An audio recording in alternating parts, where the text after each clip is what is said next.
Hi hello இன்றைக்கி நம்ம வீட்டில் லஞ்ச் தான் பார்க்க போகிறோம். அரிசி வெந்துட்டுருக்கோம். கோஸ் கேரட் பீன்ஸ் கட் பண்ணி வச்சாச்சு. பொரியலுக்கு தேவையான தேங்காவும் ரெடி பண்ணி வச்சாச்சுங்க. வெங்காயம் போட்டு கடலைப்பருப்பு கருவேப்பிலை பச்சை மிளகா போட்டு அது நல்லா வெந்துட்டுருக்குங்க. அரிசி ஒரு பக்கம் வெந்துட்டுருக்கு. கோஸ் கேரட் பீன்ஸ்லாம் போட்டு நல்லா பரட்டியாச்சுங்க. அதில் உப்பு போட்டு நல்லா கொஞ்சம் எண்ணெயில் வேக விட்டதுக்கப்புறம் லைட்டாக தண்ணி தெளித்து பொரியல் ஒரு பக்கம் வேகட்டும்.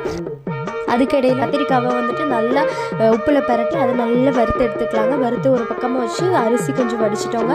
தேங்காய் போட்டு பொரியல் இறக்கியாச்சு. அதுக்கப்புறம் சின்ன வெங்காயம் கருவேப்பிலை சீரகம் சோம்பு மிளகு பட்டை போட்டு நல்லா வதக்கிட்டு அதில் கொஞ்சம் தேங்காய் போட்டுட்டு அதுக்கப்புறம் டொமேட்டோ போட்டு நல்லா பரட்டிக்கலாங்க. இப்போ மசாலா மஞ்சத்தூள் மிளகாத்தூள் சாம்பார் தூள் மல்லித்தூள் இதெல்லாம் போட்டு நல்லா பரட்டி அதை வறுத்து எடுத்துட்டு குழம்புக்கு வந்து சின்ன வெங்காயம் கருவேப்பிலை போட்டு அது நல்லா வதங்கணுன்னு இந்த அரைச்சி வச்சதை எடுத்து ஊற்றி புளி தண்ணியும் கொஞ்சம் ஊற்றி தேவையான அளவு தண்ணி ஊற்றி நல்லா கொதிக்க விட்டுட்டு அதுக்கப்புறம் நம்ம வந்து வறுத்து வச்சுருப்போம்லங்க அந்த கத்திரிக்காவை நல்லா போட்டு கொஞ்சம் நல்லா கொதிக்க விட்டுட்டு இறக்கும் போது வெல்லம் தூவி நல்லா கொதிக்க விட்டு இறக்கணுங்க. இன்றைக்கி சாப்பாடு தான் பிடிச்சிருந்தா லைக் பண்ணுங்கள்.